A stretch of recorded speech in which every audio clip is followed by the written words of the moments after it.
Actually, hello everyone, Shalom Aleichem. To those of you on, to those of you on Zoom, and for those of you on here on the temple today, I was actually thinking, something before this week, I pulled the song, "This land is your land, this land." I was trying to find it, but I couldn't find the lyrics for it. Someone did a spoof of Israel. This land is your land, this land is my land, from the Golan Heights to the Gulf of Aqaba, which was very good. And actually did come up here, but I couldn't find the lyrics, unfortunately, but it actually is in Yiddish. Because the land is dying land, but I couldn't find the words. Interesting. Anyway, I'm here, we're all here today, and those of you who are home, to see and share my presentation on my two-week experience in Israel, Eretz Israel, from the last week in October to the first week in November. Which in a good way, in a sense, delayed my getting involved more so here in Temple Sinai. So anyway, on the top there, everything you notice. Anyway, as you'll notice, I call this the physical, spiritual experience of Israel, because the main purpose of my going was the second week, which is the bike ride. Now, I'll be talking more when we'll get to those slides. I'll use the word slides, it's easier. Everyone remember slides? You all know them, if you remember slides, okay? The old days. Okay. Anyway, the physical part was the second week. The spiritual part was the first week. In that I rented an apartment in Yerushalayim called Lev Yerushalayim, which actually is not only has apartments and hotel type rentals, rooms, but also with this timeshare. And I would probably wish that when I first went to Israel in 1972, I had bought a timeshare there, and it would have been saving us a lot of money, most probably. And by the way, for those of you who haven't read this yet, starting I think September 1st, there actually will be non-stop flights from Florida to Israel from where? Fort Lauderdale. Miami is in Malito. Now Fort Lauderdale, non-stop flights from Fort Lauderdale to Israel. And I think that's really great, because I had to step down all the way down to Miami, and God bless Gary Widener, whose mother was living in, that's not, I'm talking to Palm Shades again, right, okay. One of the people who is so confused right now, one of the people in my community in Palm Shades, so he was the driver, because as I will describe later on, not only did I have my luggage, but I had to schlep my bicycle, but I'll be talking about that. Anyway, in this first slide, you notice the jersey. This is the jersey of the ride that I got, because actually they gave this one out. I got another one, and also shorts, but I spared you from not wearing that. And that's because I was able to raise $6,700 to go on the ride. And by the way, if any of you want to do the ride for next year, they're now accepting registrations for the ride. And I'll be describing how the ride works, in case any of you feel so excited about doing this and capable, because the minimum is 150 miles over 6 days. But the $750 for registration, but you also must raise a minimum of $4,500 for fundraising, because part of the money goes to the ride, and part of the money running the ride, and then part of it goes to, I'll describe this later on, to two organizations, the Arama Institute located in Israel, and the Chabad Hazon, which is located here in the States. I was able to, thank God, able to raise actually $7,100. But that was actually over 3 years, because I was supposed to go on this ride in 2020, but it kept on being postponed, obviously, because of COVID. So you'll notice though that the jersey, these are called light jerseys, not shirt or blouse that I'm wearing there, is different than this one. That's the ride for the living.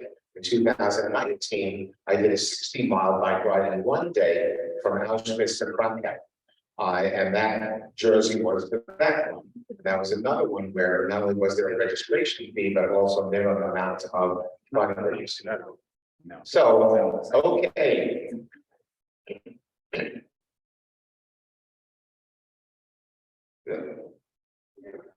Okay, so as all the journeys begin, they have to start somewhere, and there was Miami, and it was my first time on Boeing 787 Dreamliner, and it really is a very nice plane. If you haven't been on one, it's a lot more room than even the 747 in terms of leg room and whatnot. But also the reason why I include this slide at night, I've never seen this before, and I took this photograph outside through the window on my road that I was at. And you'll notice that the person on the right who works the sky chef that's supplying food for the plane is being wanted by the security guard from El Al. And I've never seen that before. And for anyone who feels insecure about flying to Israel or flying anywhere these days, let me tell you, you feel secure seeing something like that. And I'm not saying all airlines do that. Don't do that. I have no idea whatsoever. But personally, I've flown a lot over the world, around the world, in different places. I've never seen that before. But on the other hand, one thing is for sure, I've been to Israel now. This makes it would be my 16th trip to Israel, starting back in 1972, when Judy and I went as very young people in rabbinical school, and we went to Israel, and we rented an apartment for 2 months. She was teaching then, so that's what we could do July and August, which is definitely a hot time in Israel. Not talking about temperature, but that's when we could go, because she was teaching, and obviously I was in rabbinical school.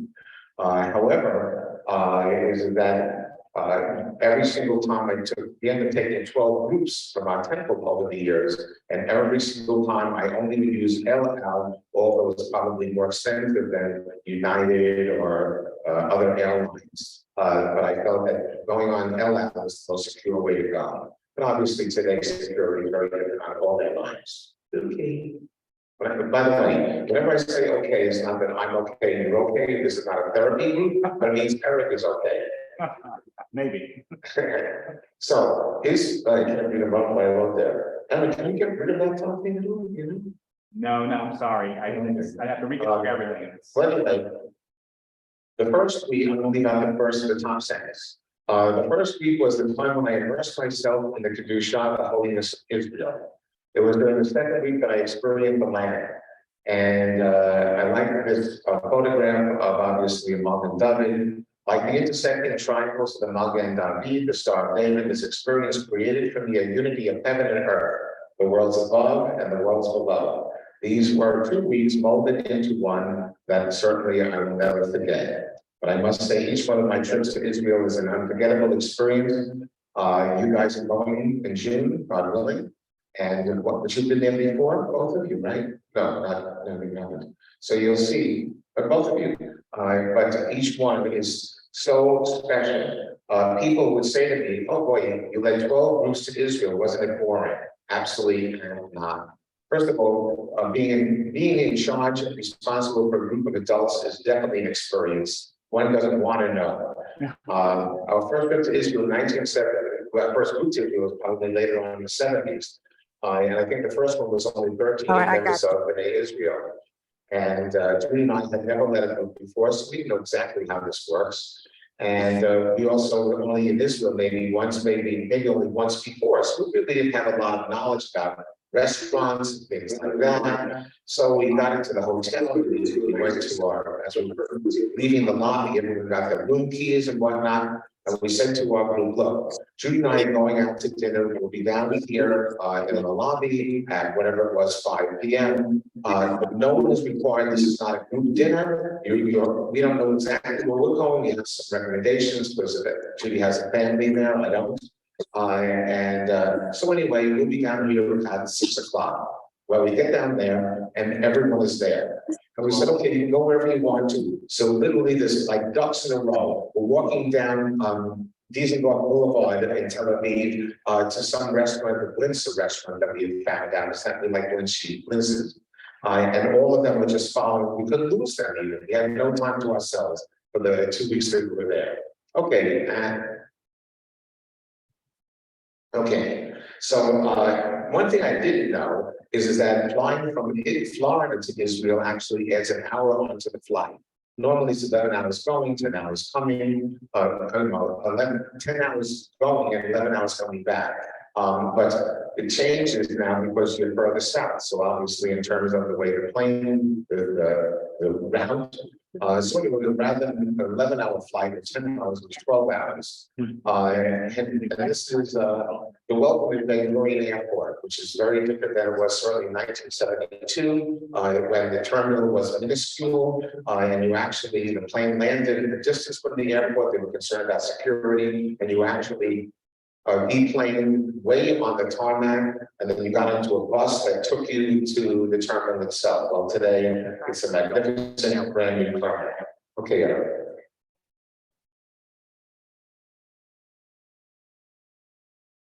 when I got out of the, now remember, I'm by myself. First of all, I have, as I mentioned, my suitcase in a backpack, but I also had a bike box. Because there were 150 bike riders. That's the maximum that they will take on the trip to raise as a fundraiser for the Arava Institute. And they would give us a bike, those who were there, or you could bring your own bike. But I decided to bring my own bike because I knew that this would not be an easy ride. There's what's called elevation. There are mountains in Israel. There are 8 known mountains in Florida.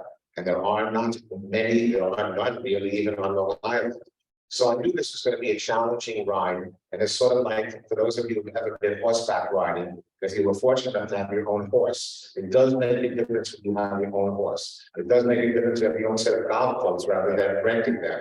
I'm quite sure, and remember my sermon on Friday night, I'm not taking responsibility for my poor bowling scores. My mother never bought me a bowling ball or shoes. Okay, it makes a difference when you have your own, right? The same thing, my bicycle, I know how it operates, how it does things that I needed to do for me.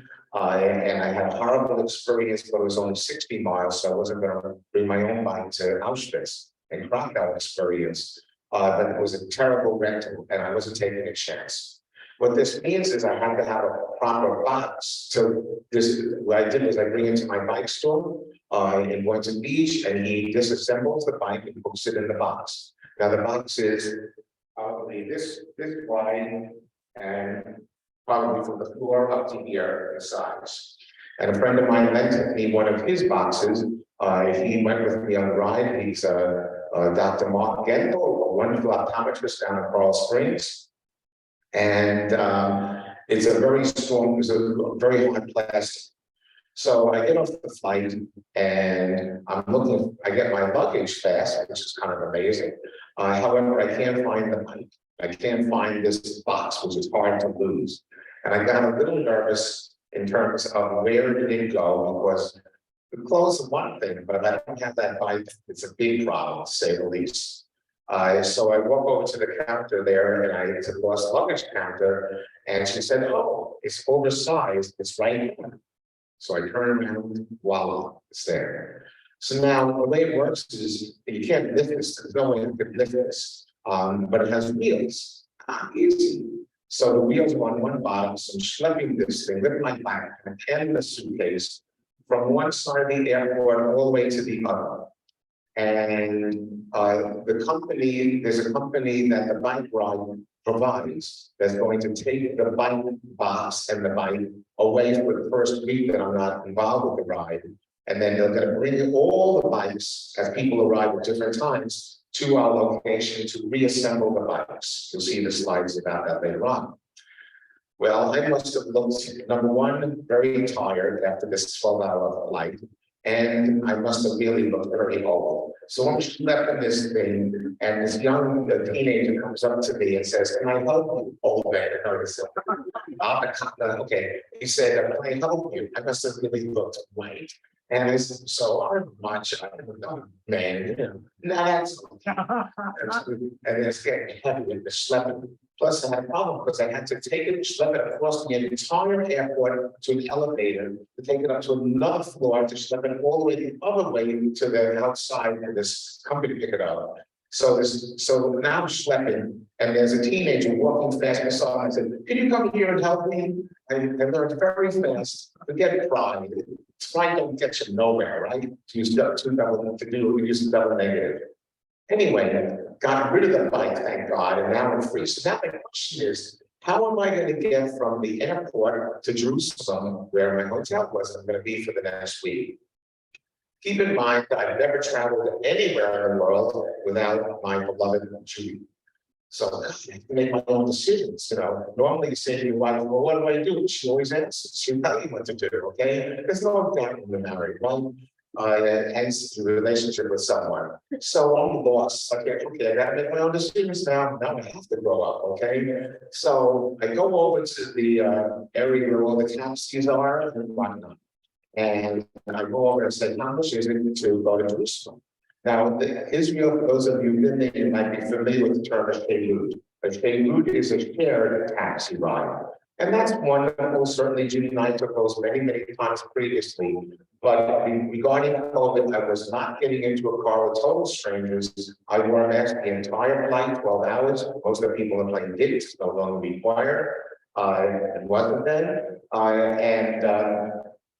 I'm not getting in a car with strangers, but for 2 hours, at least a minimum 2 hour ride from the airport to Jerusalem. So I asked, "How much is a taxi for one person?" They said it was almost 1-to-1. It's 300 shekels, which means $100. Almost 1-to-1 shekels to dollars. So I said to myself, "It's a lot of money." But I heard that there's now an express train nonstop from the airport to Jerusalem. So I went over to this booth while I found my way there. My feet was getting better every moment, and that's $10. So guess which way I went?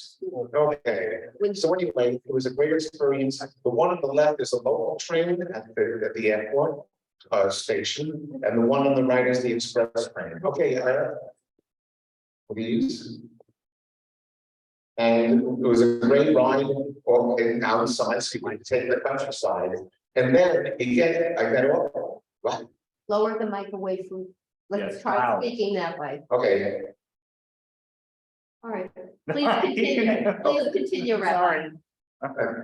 So anyway, I get off the train. There's no one around at that point in time. And I got to figure out, how am I going to get up to the street level?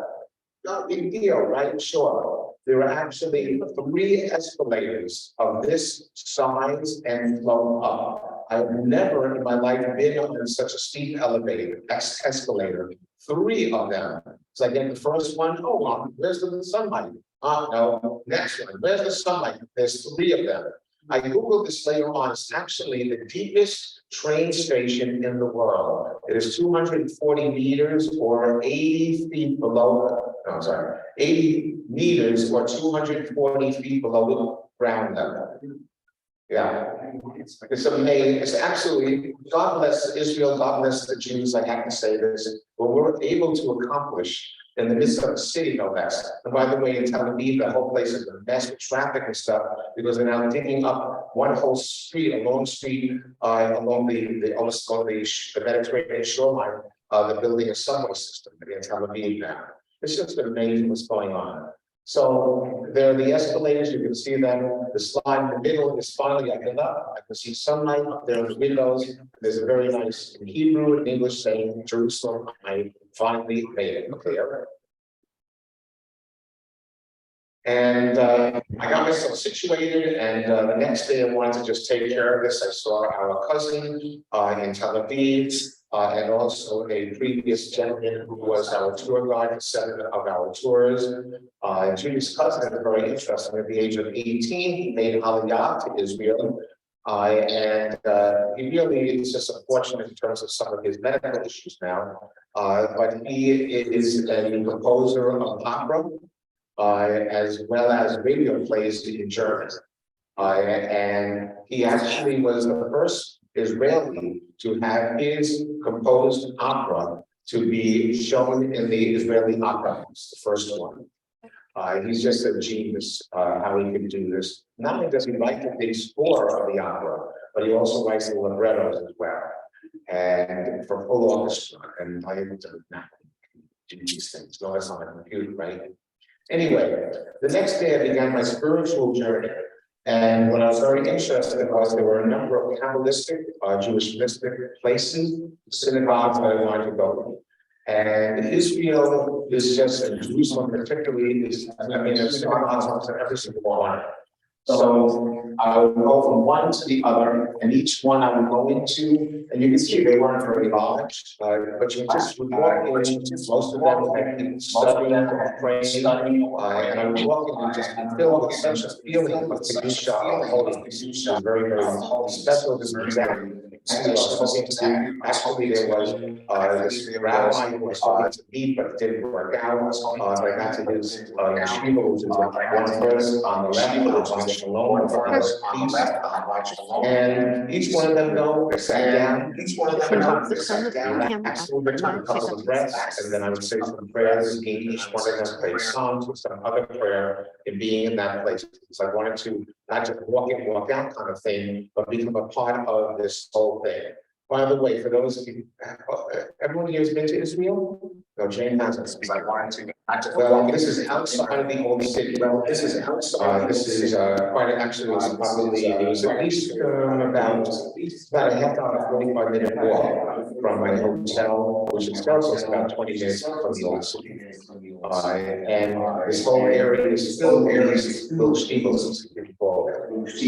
And there were, and these were not just little guys who were not just little guys, but rather these are little young people studying, praying, involved with the spirit and the holiness of the holy leaders. Eric?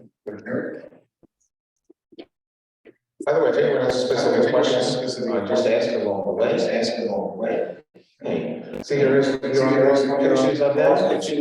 You can see, just filled with a great sense of love and what goes on here. I was here, obviously, you can see these two here. There's no one in there. That's probably in the mid-afternoon. And so they were obviously out, but certainly going to any of these anymore for morning services that fills the people down. And to give you an idea, the one idea is talking about a house of study and prayer and study of Torah, obviously, and that was Breslov to see the Christmas, they're all over the place. The one down below, Baby is another group, and there's one in there, who says some prayers. I think it's one of the cutest pictures. Now, on the one at the top left, you see the largest structure in the middle that has to be yellow and all yellowish. And then if you look straight down, you see those windows there, okay, the vertical windows. That's another synagogue. I mean, you say it's slop or something. Everywhere. Okay, yeah, please. And I was having a great time. But if you've ever been to Jerusalem, you know one of the places you have to go is Makale Yehuda, which is an open air market. It is huge, and literally you can eat any meal, breakfast, lunch, or dinner, and never stop eating. And it actually furnishes a lot of wonderful photographs. Unfortunately, I guess because of the distance of the photo, the screen here and stuff from where it's projected, it's a little washed out, but you can see it's so colorful. Candy and obviously the fish. It's just great. So I spent quite a bit of time there. Okay, I got the most wonderful halava there. They have a lot of halava stands, and I was able to get halava with pecans in it. Oh my God! The problem was I couldn't buy a small piece, so I ended up buying a kilo, which is a pound, and that was a lot to eat. I never actually couldn't finish it even in a whole week. I wasn't schlepping it on the bike. Okay, Eric, thanks. Finally, the next day, I said, this is my day in the holy city itself, into the heart of the city. So I approached it through the gate, of course, the famous first area that you come to. Next slide.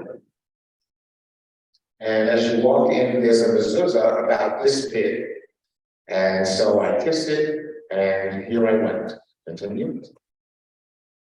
And on the left side is this is the Friday, so the Arab market, Wisdom Friday, Sabbath is Friday, as I'm sure you know. So all the stalls are closed. So that was easy and comfortable walking down there. And by the way, I will say there was not one moment that I did not feel safe. Okay. And if I, by the way, This week is the annual conference of the Central Conference of American Rabbis, which is my rabbinic organization. It's given all that you hear about going around Jerusalem recently and the bombing and that kind of stuff. If I was able to go and be at the convention this week, I would have no doubt, no question, and walk around. By the way, I average 24,000 steps a day. Decision to be made. First of all, I did it for two reasons. Number one is I wasn't taking public transportation to go around the whole city. I wanted to walk and feel the city. But also I was trying to build up my strength for the bike ride the next week. I wasn't biking by myself in Jerusalem, even though I could have probably obtained my bike or rented a bike, because it's an area I really don't know, and I don't know how safe it would be. Here in Florida, I know it's not safe, so I have to take precautions. Okay, anyway, on the right side, this is called the Delray. And this is a beautiful upscale entrance into the old city, actually. You go from one area with all the stories and some fancy hotels, and you walk through this area. Again, this was on Friday afternoon, so the Jewish area is closed also. The store that is, but it was very upscale with a lot of really nice restaurants. Okay, Eric. But it's interesting, on my way to the hotel, where do I do? I find another shul. Okay. Interesting enough, this is the shul of Nachman, Rabbi Nachman, who was a very famous rabbi from the 15th century, the 1500s, who actually made his way to Israel. And this is the place where he studied and taught. And it is, of course, rebuilt, of course, modern, not modernized, but it's open for the Rambam, Rabbi Moshe ben Nachman, who actually made his way to the Holy Land from Spain. So I sat there for a few moments. Again, it's Friday afternoon. This place will be very crowded later on in the day. Okay, Eric, please. One back, that one. Everything is holy here. There's even a holy bagel shop. There's a holy coffee shop. This is in the main square before we start heading down to the hotel to the western wall. There's a BBQ, a barbecue place. But I love the fact that holy bagel, the holy coffee place, everything is holy because it is holy. Really, I guess a little bit much sometimes. Okay, next slide, please. But continuing, one back up. Yeah, back up. There you go. Okay. But again, on my way down, there is the amazing synagogue called the Horva. If you look on the left side, you just see that arch. This synagogue was constructed by European Jews who came to Israel in first in the 1700s, and then later on fully built in the 1800s. Unfortunately, in the war of 1948, the Jordanians bombed much of the holy city.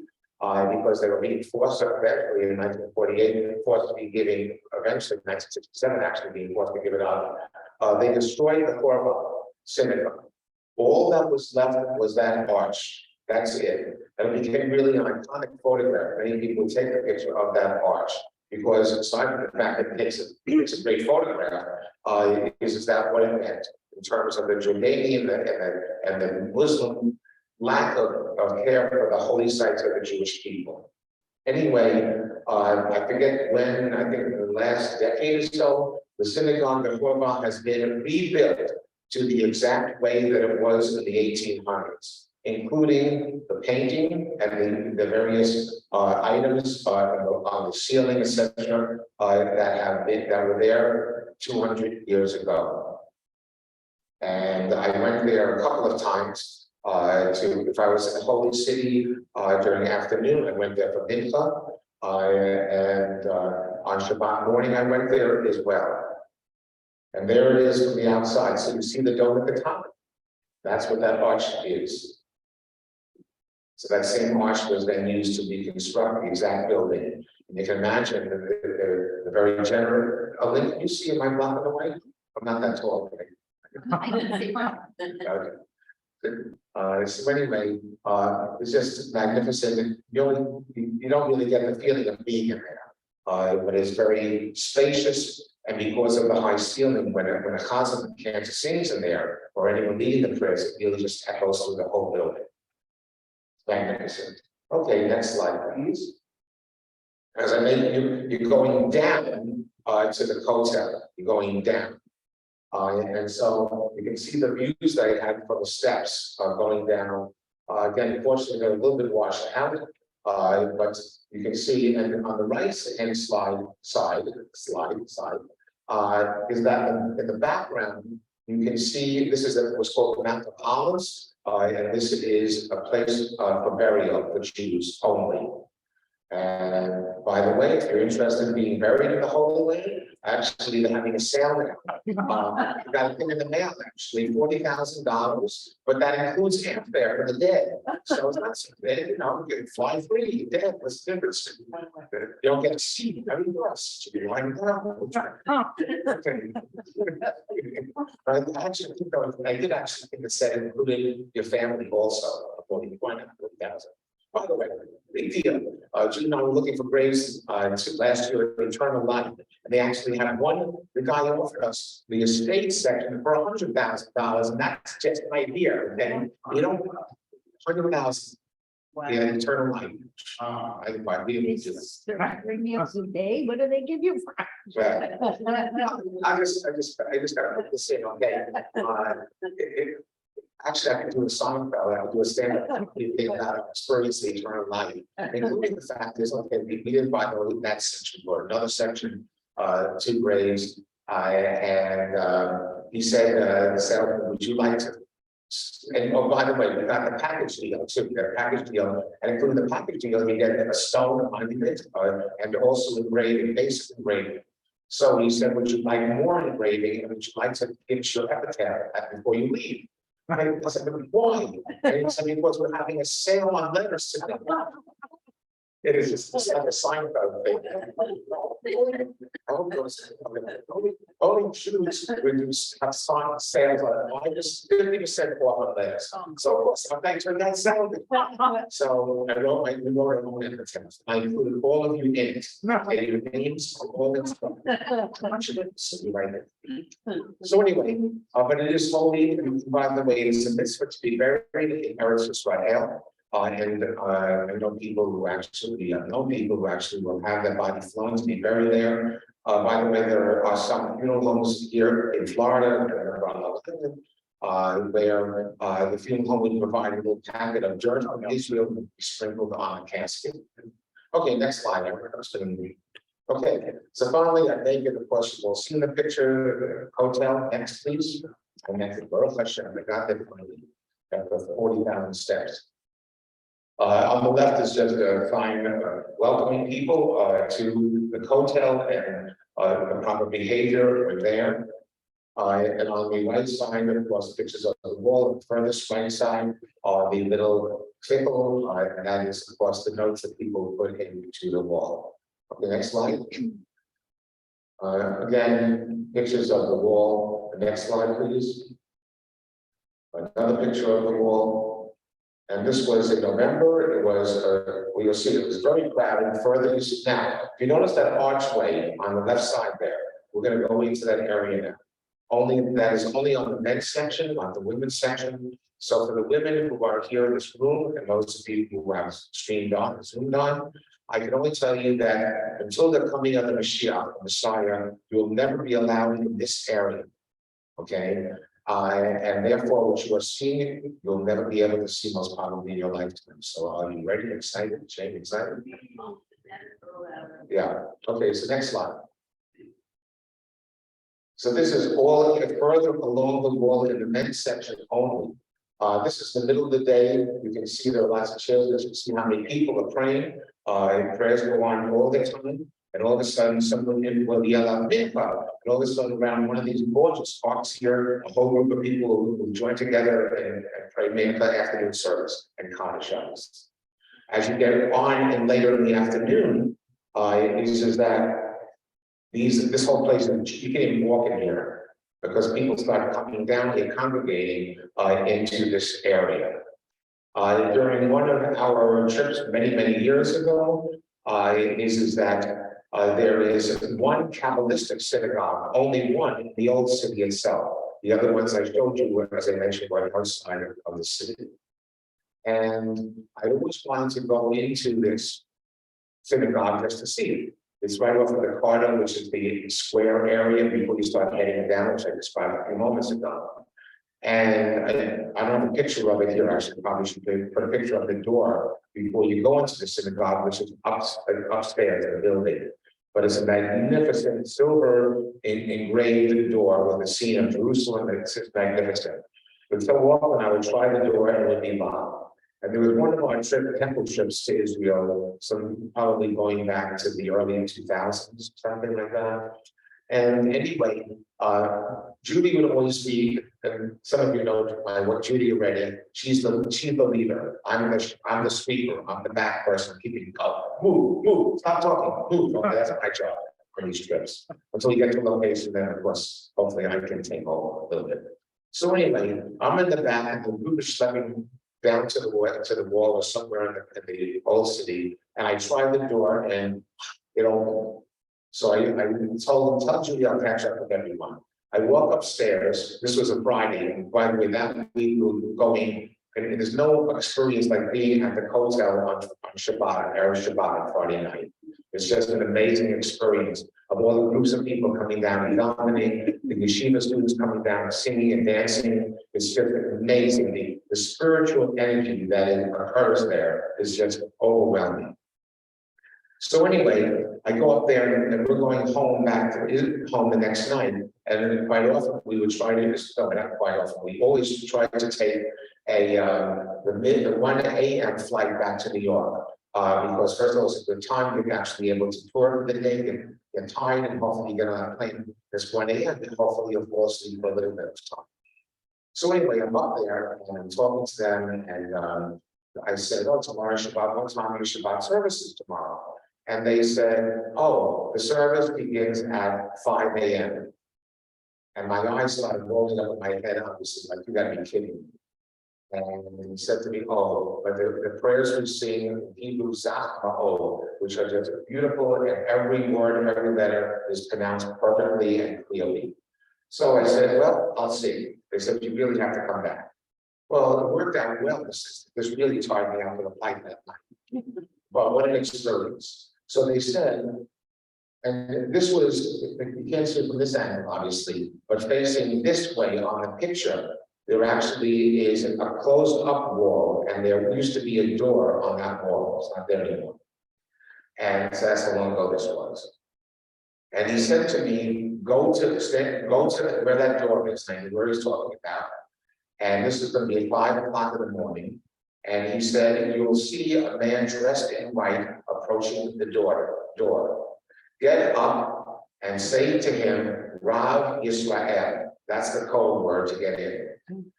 And because he has the key to the door. And the special synagogue, that the only group in the city, Jerusalem, to have permission to go upstairs inside the wall itself. There's a synagogue that seats 25 people, and you can pray there.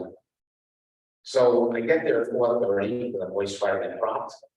And I'm sitting there, wake up for nothing at 3:30 in the morning. I'm not too good with that kind of thing if I can help it. And anyway, lo and behold, I look up, there's a guy in a white suit, and he's walking toward the door. So I jump up and I say, Rabbi, and lo and behold, he goes like this, say anything, just like this.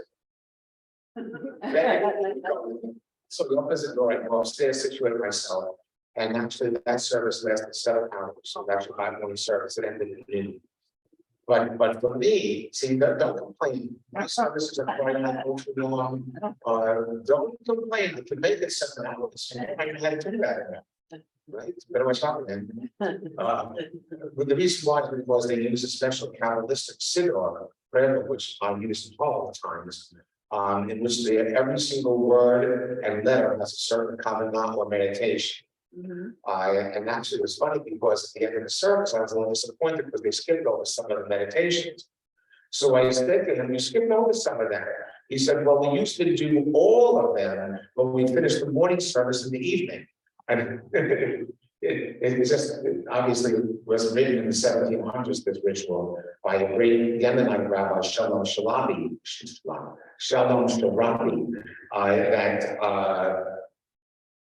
that was used in the 1700s before coming from Yemen to Israel, actually. And it was an incredible safe signal. So anyway, that's what this whole thing is all about, but how special it is. Okay? In those rooms, are they mostly very Orthodox? Oh, no, you have to keep you'll have you have tourists first of all coming in here, obviously. The place where I went to upstairs was only for the people who knew the code.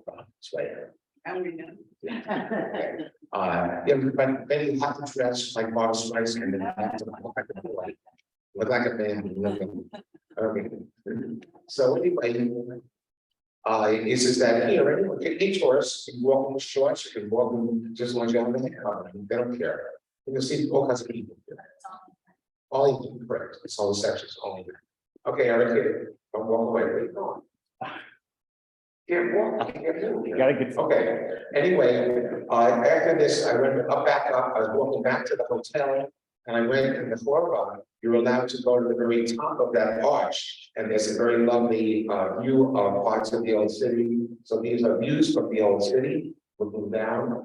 By the way, on the right side, that's the foreground, that's the car, that's the area that I mentioned, the marketplace. And actually, toward the furthest end of it is the entrance to that synagogue I just mentioned about. It's called Maytown. Sorry, white circle, is it a cloud or a building? I can't see. On the left top, there's a white Oh. X circle. Oh, that's one of the mosques. Oh, yeah. On the temple mount. Take that, hit it, I guess you're enjoying that. Yeah, Or press it, I guess you're. that's I am. Be gentle. You did. Okay, so this was now 6 days in Jerusalem. Obviously, there were many more other things that I did, but primarily it was down by the hotel. There was classes going on, so I attended a number of classes that posted on flyers on the wall and whatnot. And it was just exactly what I wanted that first week. It really was a physical experience that built me up for the next week. So now the next week, the first time we were in a Marriott hotel, all 150 riders and the crew. So the first thing you have to do is retrieve your bicycle. So there's my bicycle, and you can see it that says door, the awesome mechanic. You can see on the right side, there's my bike up on a bike rack, because it had to reassemble the bicycle, the gears, the brakes, the whole thing. The next slide.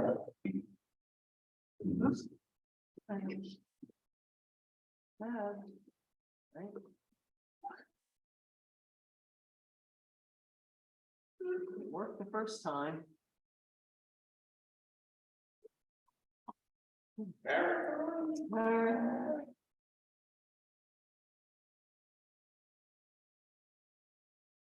at that.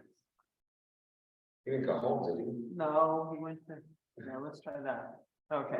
Okay, I got it. so you can see on the right, which just wasn't me, obviously, everyone is bringing those who brought their own bikes, and I would say maybe 60 to 70% of the riders brought their own bikes from home. So they had to have quite a few mechanics. Some people are capable of assembling their own bikes. One thing is for sure, that wasn't me. Okay, and you can see that there's real life mechanic ride as one. That's the logo of the ride. Ride as one. Doesn't matter what kind of a Jew you are, and obviously I'm sure the ride will take non-Jews as well, because it doesn't matter. We're biking for fundraising for the Our Bike Institute. Okay, then try again. Very good. And there I am, walking to my bike. And there is the what? Which one are you? Yeah. And he finished it. So I'm very happy now. And next slide. So there I am. Okay, and wearing another jersey. You'll see all these jerseys a little bit later on because I eventually had to wash them. Okay, so there I am. Next slide. And in small groups, we went on test rides to make sure that the bikes that have been reassembled are working properly. This is a great bike path from the hotel where the bikes will be put together in the basement of the area of the hotel by the garage. And then in small groups, we went out riding. Next slide. And then this is really amazing. There's actually a 26-mile bike ride underground in Jerusalem. God bless these Jews. If you notice the right-hand side of the tunnel, there's a tube running along. Okay, that is a tube for the transport of sewage through the city. But rather than just having a tube running through, a pipe running through, why not make it a bike path? The only problem is that if you get to the end and you have to turn back around the same thing, it just doesn't keep on going the other direction. But anyway, as you can see on the left, we're assembling to go in, and we have to, and by the way, making sure only bikes or foot traffic. But you cannot, no cars are allowed in here, and they went through. And it was, by the way, the weather was magnificent when I was in Israel. Even in the desert, even in Eilat, it was no more than 80 degrees. It was magnificent. Next slide. There's another picture. You can see the tunnel. It's really great. Was it cold underground? It was delightful. No, it wasn't cold, but it was nice. It wasn't a hot day, but during the sunlight and the sunshine and whatnot, it's like 70s, 80 degrees a tunnel. And the one it was just a great, nice, cool feeling, little beauty, but it's like Florida. Yeah, it's like Florida, on the worst of our days. But you can see that was a pretty cool experience. Wow. And this was just recently opened, by the way. Okay, next page. And then the first of our nightly orientations, you can see how many there are of us, 150 bike riders. Every night we had an orientation, laying out our experience for the next day, indicating the elevation. And let me explain the following. Our 150 riders were broken up into 5 different rider groups, based upon how many miles we're going to go. So the top group, and I use the word, the most experienced and really incredible riders, would go between 75 and 90 miles on a day. The next group would be between 50 and 70. The next group would be around 30, 35 a day, depending on the day. The next, and by the way, the 50 to 70 group was actually divided into 2 groups also, those who were slower, those who were faster. And then there was the 30, 35 mile day group, and they would do a tour each afternoon. Because the key is all 5 groups have to end up in the same location that night. So and the correct amount of bike mileage is the 50 to 70. The 70 something to 90, they just keep on riding around somewhere to get more mileage. And then the 30 to 35 does a various different kinds of educational and tour, cultural experience in the afternoon. So the first day I signed up for the 50 to 70, which I have been able to do normally. But this turned out to be, I must say, a much more challenging bike ride than I ever imagined. Because I've never really done mountains. And going up, I was able to manage pretty well. For most of them, I was able to ascend pretty well because I have very good gears in the bike and whatever. However, coming down was downright frightening for me. And many of those descents, I had to walk down. For a matter of fact, there was one that was a descent 2 miles straight down. And some of the bike riders at the top would actually get 45 miles an hour going down with no guardrail on the side, going and on a cliff on a mountain. And I just was because also, unfortunately, my bike was only 5 years old. It was basically the year before most bikes today are sold with disc brakes. I have the old type of the other kind of brakes. And the problem is when you're going down and you're having the brakes on all the time, you can actually blow the tire.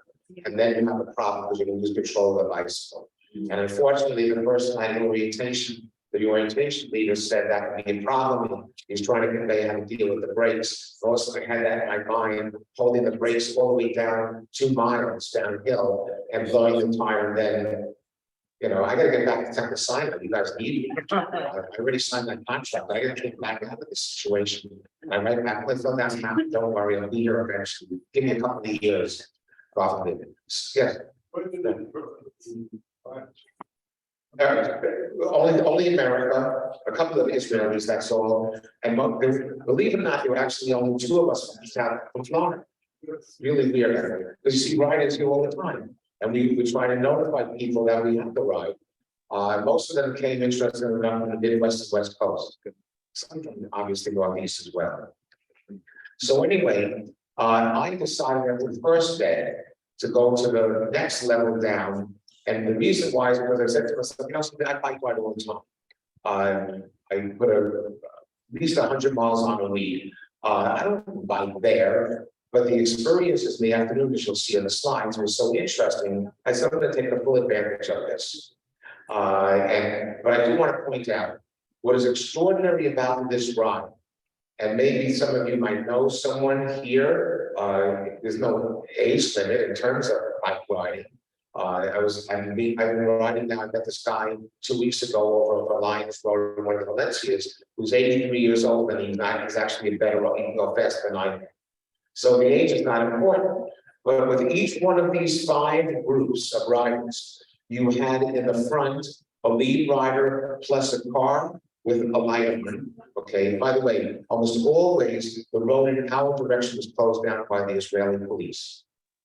Then you have the riders, that group, which could be 30, 20, 30 riders riding. Then behind the last rider, you have a bike rider who's called a sweeper. He's the one who stays behind, keeps everyone together. Behind that one, you had a bus, a full 55 passenger bus, in case any rider didn't feel well or the bike, they had an accident, whatever. And behind that, you had a vehicle to take the bikes on a bike route. All 5 groups had exactly those escorts. So you could imagine what was necessary to actually the logistics that goes on to have a bike ride like this. At the end of the ride, by the way, I asked one of the board members, how much does it cost to run a bike ride like this? They told me $500,000. Wow. But they didn't raise $1 million. So it works out. You can raise it, it costs $500,000, and you can raise something $500,000, you do very well, right? Yeah, you can raise $1 million rather, you do very well. Like the temple, right? Yes, that would be wonderful. Yeah, raise up 250,000 and get another 250,000 to come in, great. Yes, yeah. Well, we have rest stops along the way, regardless, even in the 30 mile an hour, sort of the other groups, you have rest stops where there's water, power bars, peanut butter and jelly sandwiches, things like that, yes. But also all of us are required to have water bottles on the bicycles. Okay, place that. Okay, next slide, please. And now we're taking off. And what was special about this ride, as I said before, I had been in Israel 15 times. But when you lead a tour, you don't go to back roads. You don't see this. This is Israel. It looks like spot like I swore I was in upstate New York. Yeah. Okay. These are the country roads that we were riding on. This is a panorama of one of the rides. Next slide. Please. Okay, and you can see that's it. This is Israel. And it was great because you got a real feel for what Israel is. This land. It's not all Tel Aviv and the skyscrapers today, the magnificent place.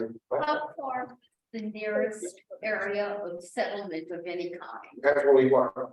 Sometimes we could ride 25 miles and just see that actually, I think it was this day, maybe the next day, it was 35 miles through all of the orchards. And I spent just orchards of oranges and stuff like that. Okay, next slide. And then that first day, the group that I decided, second day, and the group that I decided to be in, we went to this place called Delray National Park. This is a national park in central Israel, encompassing the ruins of the Marashah, one of the important towns of Judah during the time of the first temple.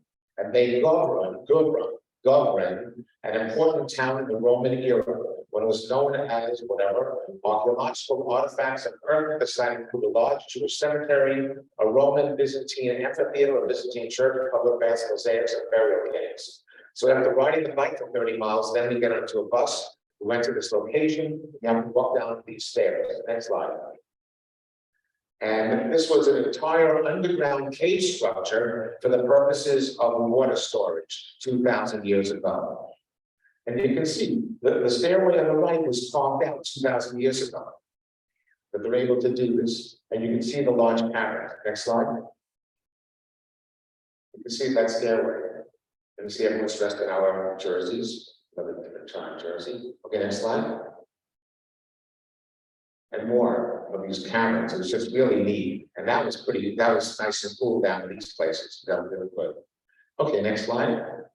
Oh, by the way, these are cages or stations for what? Pigeons. Because they would raise pigeons here, because pigeons were used for sacrifice in the Holy Temple.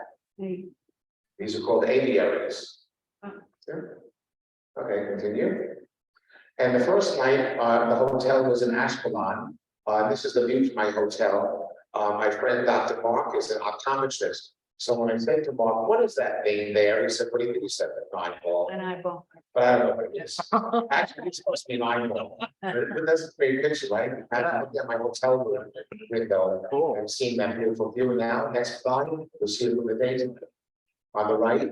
And this is Ashkelon, which is on water, Mediterranean to the left. And you can see from the side on the left, we're heading toward Beersheba, which is the capital of the south, and it's only 49 kilometers. Okay, continue. Next slide. And there we go.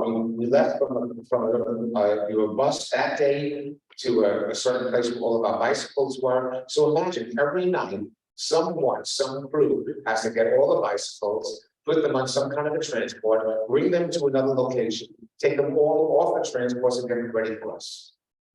So again, and there I am, Lynn, that's in the middle of nowhere. Okay, we're coming down the road, and I said, I gotta stop and get a picture.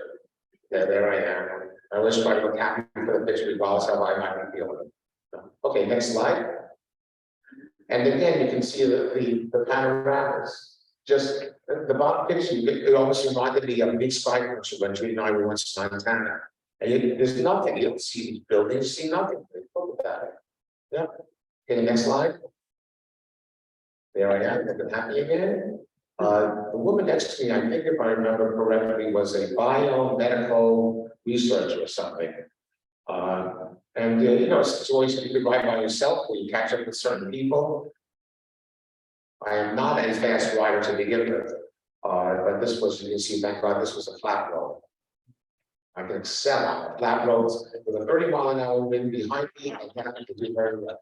Okay, next slide. Now, everything comes real in Israel. When you hear about the dangers and the things in Israel, that's the fence with Gaza. You read about this fence with Gaza. That's it.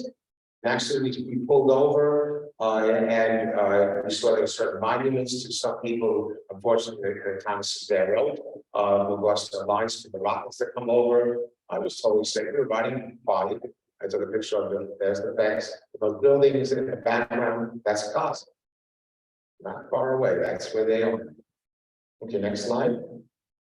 Now, Jack was asking about water. This is it. This is a tent in the middle of nothing. Okay, they put up a tent, the crew, and we have a rest place. No chairs, no massage. Okay, and this is by the way, all 5 groups would have to come to this area here, and there'd be water and food and stuff like that and rest. We had bathrooms along the way. No. Question. Oh, no, the rest stops that would have porta johns. Yeah. Okay, next slide. Rabbi Stevens. Yeah. Talking about cramping up, did people get cramps and? Some people did. Well, that's caused by not hydrating enough. Although I also found out, because I used to do a lot of century rides, 100-mile rides. And I learned a trick from someone taking Tums. If you cramp up on a ride, and you take a Tums, within 5 seconds, the cramp will go away. And my ride told me that a long time ago. Now, that afternoon, my group, the lowest level group, so to speak, we were going to go on to meet a Bedouin family. So we come to this place, I don't know the name of it offhand, and we're walking up, we get out of the bus, we walk up, and you look at this thing, it looks like a junkyard or something, right? Next slide, we walk in, you see us walking in, and there we are. They created a Bedouin tent inside that building. And this family makes a living off of welcoming tourists with a fantastic, incredible lunch. And then you get to meet a person who describes Bedouin life and what it is, what they're going through these days. The food was great. The next picture. You get to meet their family and their children. And the kids just kind of hung out and played around. It's also helped to serve the food. Beautiful kids. Next slide. And there I am. I never enjoyed a glass of tea as much as I don't like tea, except a Chinese restaurant. But there I was, I didn't think anything else, there's my wife, that's my Auschwitz shirt again. If you notice, by the way, every day I had a different shirt on, and then actually when I was putting together these slides, and Judy was watching it, of course, she watches it with a certain eye of things that she has, and she said, you're mixing up your days because the shirts are not consistent. You can't wear, and the same day, you can't wear two different, you could be wearing two different shirts. Anyway, that was in the background there, that's the better intent. Okay, next page. That night, we stayed in a kibbutz, that's a kibbutz group, okay? Oh my God, that was a really nice night. Yeah, actually, that's kind of funny. I paid for a single supplement. And those of you who have looked into single supplements, there are a lot of extra money. But again, I was really concerned about COVID, and I wasn't going to be rooming people that I don't know. So I paid for it, but it turned out to be very nice. But anyway, on this kibbutz, is that they gave the key, you know, go to this room. We all had the same rooms, didn't matter supplement or not. I was by myself. And it was really a really nice room, but I couldn't close the front door, just wouldn't close. So I went back into the main office and I said, told them my problem. And they said, oh, well, okay, we'll give you another room, follow us. So they took me to someplace in this kibbutz, and I had a suite. I had 3 rooms. Okay, one night. And that was the bedroom. It's really nice. So the next day we continued again on our journey further. We're always going further south because from Jerusalem, almost directly in a straight line south to a lot. Normally, a ride like this on a bus tour would take about 5 hours. We took 4 days. Okay. So here, notice the trees in the middle of the desert, an oasis. Okay, next slide.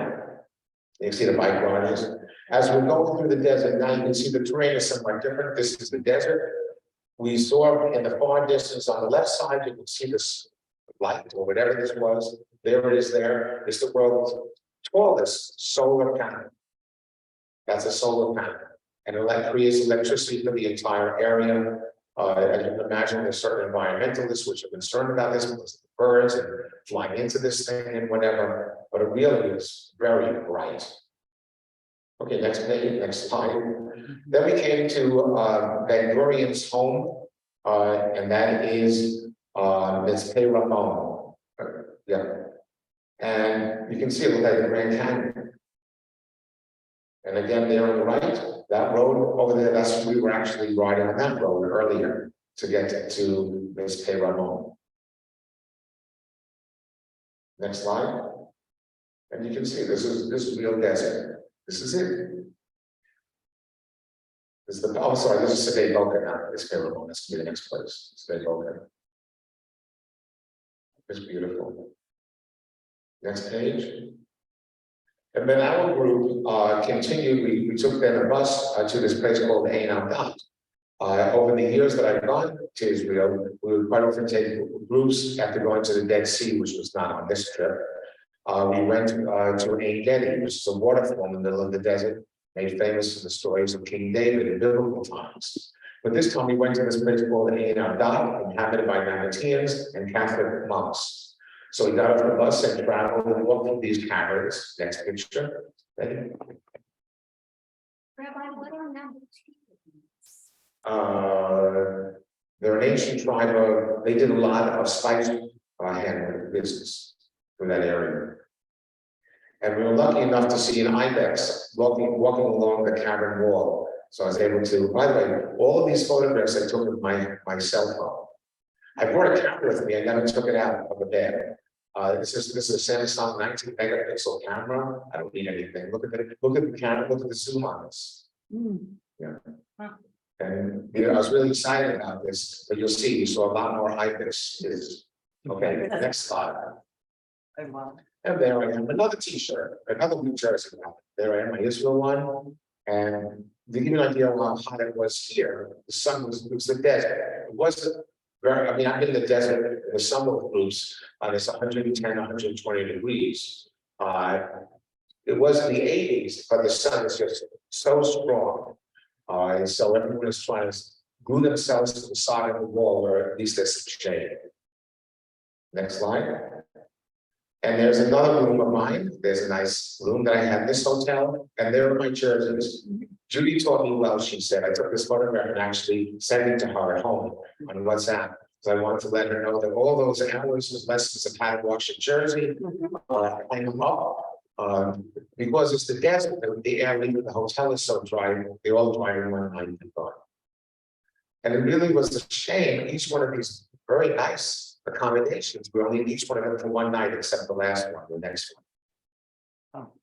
And now this hotel actually was for 2 nights. This was this Pe Ramon, which is a huge crater that was formed not by a meteorite, but actually by erosion. And so that now we're talking about Shabbat, and we weren't riding on Saturday, of course. And so there was a service, a prayer service, but also some of us wanted to go to this Orthodox synagogue, which was a Yemenite community. And it was just a beautiful, beautiful service. We were all very welcomed into the shul here. And for matter of fact, some of them, I didn't do this, but some people went the next day for Shabbat morning, and they were given aliyahs, and were welcomed in such a beautiful, beautiful way. Next slide. And this is from its Pe Ramon. This is all formed by erosion over the millennia, millions of years. But it's called its Pe Ramon because, as you see from the top, you can read about this, let you know, is that in the Columbia shuttle disaster, one of the astronauts, I guess they call them, anyway, was Alan Ramon, who was an Israeli young man. He died. And so it's called Pe Ramon, which also means a high place. And they had next slide, they had a very moving memorial to Alan and the whole history of the shuttle and of course the disaster that day. It was just very beautifully done. Next slide. And there I am, no jersey because I didn't ride that day. I was finally going to go out and relax. And there is this is all the crater formed by a crater, by erosion. Yeah. Okay, next slide. This is a panoramic view of it through a window in the exhibit about it. Huge. Next slide. And then there are ibexes all over the place, just walking, on the street. There they are. Oh, they're eating the trees. They're running wild. We're not told to be, be concerned about them. You can see they're herbivorous, not carnivorous, not going to attack us, not going to be humans. And beautiful horns, beautiful animals. Okay, next one. More I. This is actually the next city in Eilat, the end of our ride. But I wanted to keep these pictures with the previous pictures. This is a whole picture from outside my hotel room in Eilat. And there were ibexes just walking around the property of this hotel.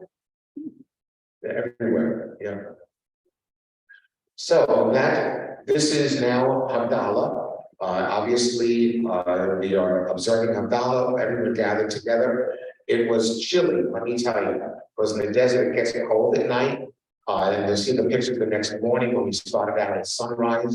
From here, it was cold. And there's a good wind, so on the right side picture, we see everyone huddling. Unfortunately, you're too far away to see this where you're sitting now. But actually, the woman, the blonde, is holding a candle. We're trying to light the Havdalah candle, but the wind was so strong, everyone's huddling over the candle to prevent the wind from taking it out. We have a guitarist up there who was singing songs for Havdalah and celebrating the end of Shabbat and getting ready for the next day and actually the end of the ride. So next page, next slide, another. The next morning, sunrise up at this Pe Ramon. Beautiful pictures. I was so cold because I had to wear night shorts and I was not really happy. Next slide. I'm a Floridian now. I can't deal with this. You can see me on the left. You can see I'm wearing a jacket, which I ended up putting in a backpack so I could ride further.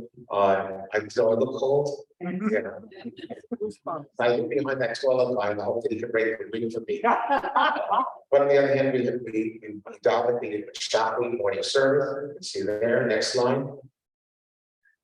I got the tefillin on, but I wasn't putting my tefillin there because I had no idea exactly where I was going to go at the end of it. And plus, I could barely, my hands were so cold. Oh, yeah. Anyway, I'm such a boogie. Plus, you got a real boogie for your bubble, right? For your round. All right, anyway, next slide. This is a picture of all 150 riders and crew at this payroll model. By the way, Where am I? I'm up there. This is me. I noticed the only one for my bike helmet. I didn't hear that direction.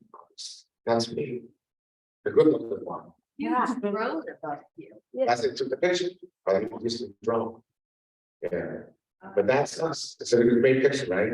You really get a sense. And imagine again, I just have to keep on saying this, the logistics of getting this size of a group into 5 separate groups to deal with everything that had Steve had questions. Is it a mixture of females and males or what? Yeah. I could actually find that out because we're doing a Israel bike ride this coming Sunday from Costco parking lot. Oh, really? And one of the founders of the ride, Howie Rodenstein, who lives in Biscayne and also in Connecticut. I can ask Howie what the percentage is. The overwhelming majority was definitely male. However, there was definitely a good percentage of female. And let me tell you, some of these people are extraordinary riders. I mean, I ride a lot, but they really are extraordinary. And also the majority of them are a lot younger than me. Oh, yeah. And there's a picture. This is just a crew alone. On the side of this payroll going before we all gathered together at 7 a.m. and started there. Now, the next slide. So here we're back on the road again, but we had to get from the top of this payroll, the top of the crater down, which was a winding descent, which was not easy. And then fortunately we're on the flat road again, and we're going to Kibbutz Keturah and the Arama Institute. Next slide. So again, we stopped here in the middle of nowhere, Jack, for lunch. And I'm still smiling. There we are, next slide. And then that night we were at the Arama Institute, and on the left, what is so special about the Arama Institute is one of the world's leading research and educational centers dealing with climate change and climate control. And what's very special about that, the Institute, is that it brings together Jewish Israelis, Christian Israelis, Arab Israelis, and Palestinians in all of their programs. They eat together, they live together, they learn together, they research together. So on the left there, what they did that night is they broke us up into small groups, and each group got to meet different representatives from the student body and the research body at the Institute to talk about their experiences. It was very moving. And on the right side, it gives you some sense of the what's huge. With all different aspects of it, many research projects are going on that are used in Israel and throughout the world, dealing with solar energy and other ways of dealing with improving our situation with our climate, to say the least. Okay, that's one. And now that next day, before the ride, actually, now this is the last day finally. Is that before the bike ride, our group actually went on a tour of what was called Timna Valley. And Timna Valley was, I always thought it was Solomon's Pillars. But it turns out to be Solomon never went to King Solomon, but rather it was a place where the Egyptian pharaohs would send their crews to excavate the area for copper. They would not only, you'll see in a moment, dig underground and create copper mines, but they'd also have smelting going on before bringing the copper back to Egypt, because copper and iron makes bronze. And according to our guide, this all is done not by slaves, by Egyptian slaves, but rather these were all paid crews, because they had to know exactly what they were doing, because obviously copper was a big business. Imagine 2,000 years ago, or more, it's 2,500 years ago. And so this is Timna Valley again, definitely desert. Continue, next one. And now I'm going into the pit, to the copper mine, and you can see, there I am, I have to bend over to get it. There's some people who are a lot taller than I am, most people. Anyway, they had a more difficult time getting into this thing, and some people just turned around and went back up. No, it's just a tourist center.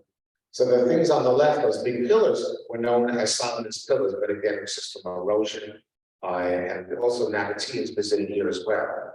And by the way, you might have heard of Petra in Jordan, and it was made famous by Indiana Jones movie with the temple thing there. It was one of the greatest of the world. That was all built by the Nabateans, going through that area on the spice trade. Nice. And there I am smiling again. But that was a real tired. Yeah, my eyes are like little slits there. You know. It's time to go home, I think. Anyway, next slide. On our way now down to a lot. Guess where that fence is? That's between us and the Sinai Desert in Egypt. That's another security fence further south. That's all. That's it. And now again, a tent in the wilderness in the desert for lunch. And then from there was the descent to a lot. That was an extreme descent also with a very, very winding road. It was 2,400 feet down from top to the bottom within 12 miles. And now we're finally at the end. And there we are. The whole group is now in a lot on the left side there. On the right side, they began to break up into different groups taking pictures. But I took a picture of Dr. Mark. I know that, but it didn't appear anywhere. By the way, when it has the bottom Israel ride, that was not a picture I took. It was really amazing. And there must be some kind of a photographic programs that photographers all over the place. There's a video of the whole ride also that was done. Is that it has facial recognition. So the computer is able, from all the thousands of photographs that were taken, we're actually able to sort every picture that my face appears and send them all to me. Wow. Because that's amazing. On the 5-hour bike ride in Packers, the 40-mile bike ride, 44 miles that I've done 14 times with 32,000 other riders. Everyone gets a number on their helmet, and there the computer sorted out everyone's pictures based upon the number on the helmet, and you get sent all the photographs they took of you on that one. But here it's facial recognition. I don't know how that happens. I don't know. So anyway, somehow I got hooked up with this group here. Guess what? These are this is the Texas group. Okay, so I'm with the 3 Texans. How I got with them, I have no idea. Absolutely, I did a lot of riding with this group. It turned out at different times I kept having a meeting with them, and so it kind of became riding buddies. So it's really, so I said, "How do you out?" Was there anything else in Florida? Or What? was there anything else in Florida? No, just me and Mark and I, Henry. From Florida. Yeah, that's it. Okay, next slide. Now this is the descent. You can see how steep that road is. Get a sense of it, and the curving from the top where we were all the way down to a lot. Next slide. And now this is my last hotel. And for those of you who've been to Israel, that's an Israeli buffet for breakfast, lunch, and dinner. It's extraordinary. There's my hotel room in the last place, which is nice. So can I stay here longer? I was ready to stay a little bit longer. The hotel is gorgeous. Next slide. Next slide. And this is a picture from one side, the Israeli side of the Gulf of Aqaba to the that's Jordan, country of Jordan, the red mountains of Jordan. Next slide. Oh, okay. So that's it, folks. Getting on the next flight, same plane going home, Shalom Yisrael. That's a picture, obviously, taken out of the plane's window. And the next slide is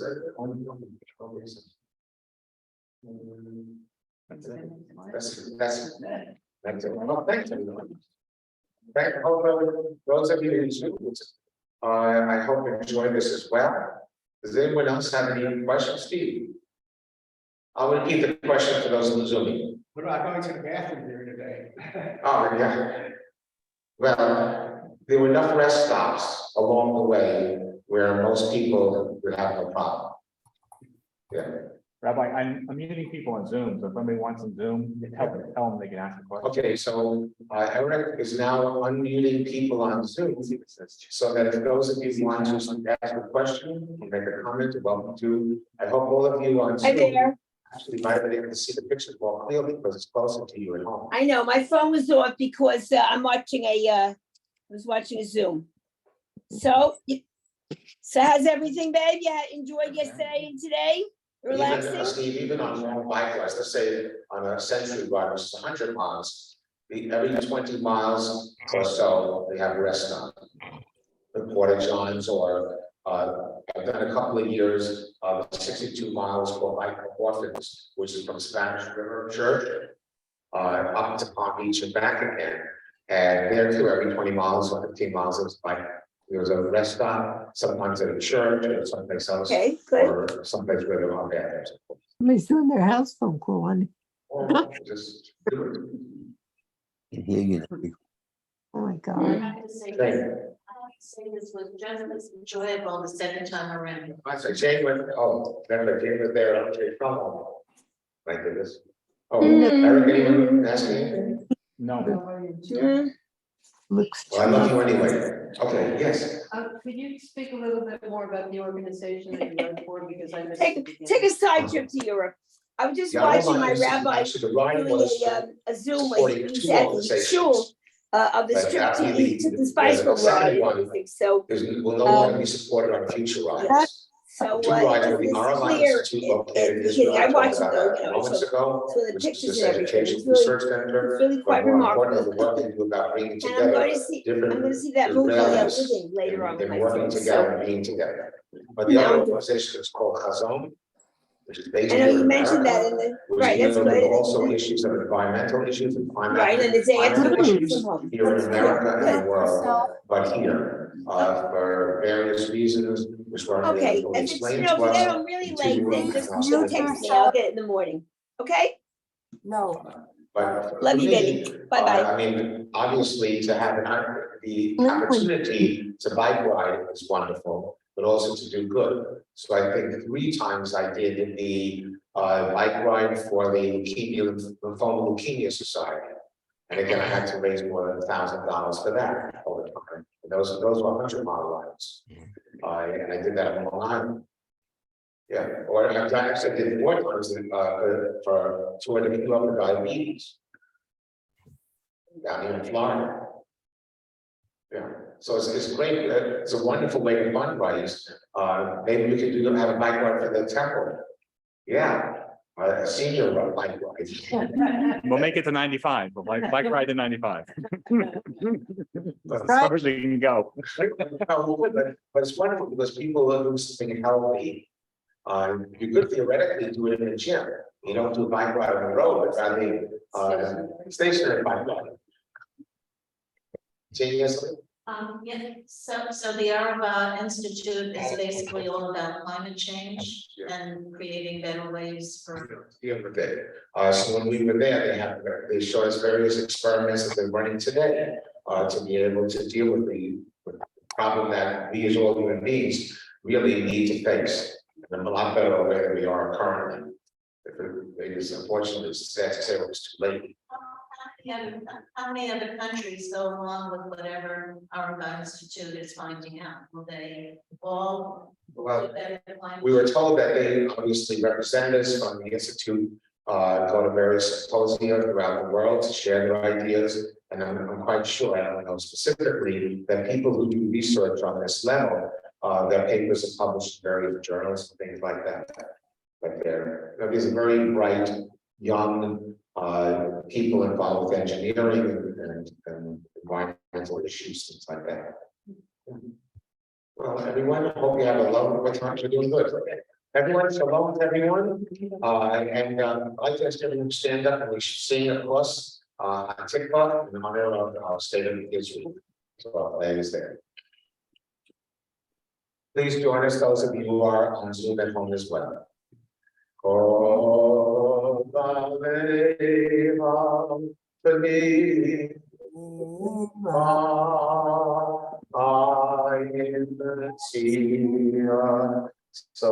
Sophia,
Hello, everyone.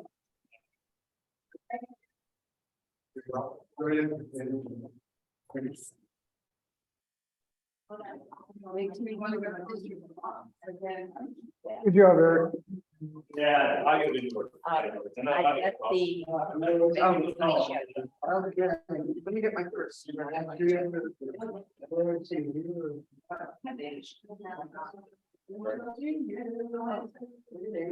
that, and I brought this for them. I don't mark.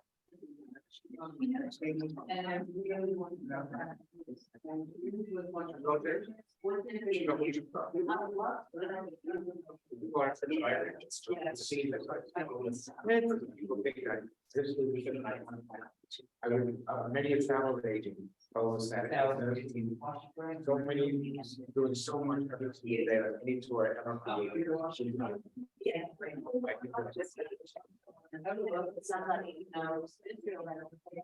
Maybe. Trying to do it next year. I set up 2 years ago, it didn't work out for that people get some COVID. Yeah. All this. It was so exciting, like, it's like, I was there, and my sister was in, Toronto, and, you know, this is where I'm here, I think I found that one. It was working at where I am. Well, that's my thing. So people still on, is that something different? People still on Zoom, I can see somebody's still on. No, there's somebody else in there too. There's an item. I know the push, I didn't have the microphone plugged in, so it wasn't pushed in hard anymore. No. it was great, I'm glad you told me about it, Yeah. I really want to go back. Have to go. That's video. Early in to see what's any better. It should be recorded on YouTube, and this will be the test to make sure it works.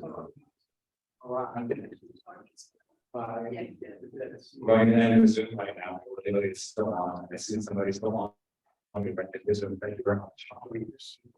Thank you, Larry. Thank you for your. You're welcome. I have to apologize to people on Zoom, their audio isn't working well. You see that some parts of the United States that put that on. And if you got to stop. Last night on Channel 2 PBS, they showed exit. I hadn't seen that Oh, it's out there. Yeah, Paul Newman, Free saying, Sal Henio, Derek, John Derek. Under worst circumstances, the Charlotte River, his funeral, they were smiling. And they were showing Israel, but I was wondering if they were really showing Israel or if they were showing someplace in the United States when they walked out on a cliff. And he said, oh, this is what I love to see. Yeah, you never know. I didn't look at the credits to see if it said filming in Israel or, I guess if you That's look it up awesome. Check it out. online. Eric, how many people on the Zoom? Well, at one time there was 11. Oh. And I should have just gone upstairs because they couldn't hear the sound right. I had this wireless microphone. It wasn't plugged in enough. I just Oh. pushed it in. I should have gone up and checked because then it Oh. was fine. So everybody was hearing the echoes. It was bad. Alright. And so that's my mistake. Sorry about that. Maybe next time we'll get it right. Yeah. Yeah. But it should be on YouTube, so we'll see how bad it is. I think Oh, the flash drive. Oh, you did put it on YouTube? Yeah, it should be on YouTube right Oh, now. good. Okay. Let me Well, check. thank you again. It was a pleasure because otherwise I would just be at home. I didn't have, Oh. I mean, not to say this is all I had to do, but I enjoyed it. Good, I'm And great, we- thanks, Jenny. Okay, thanks Have a again. great day. Oh, so Eric, do you want, I have to speak with Yes. Judy Herman Yeah. about, things. Wednesday night. Yes, You have to head home. So I'll call her and see if she, thank you very much, Rabbi. thank you again. Yeah. I'll call her, see if Are she you- wants me to come an hour earlier on Wednesday to do the bingo packages for Sunday. Let me quickly show you. I've got to get ready to go to the park, but I don't know if I'm gonna be here at the time. What time do you come in to work? Well, we usually come from 4 o'clock to 6 o'clock to do the regular bingo packets. So I'll give Judy Herman a call, you said,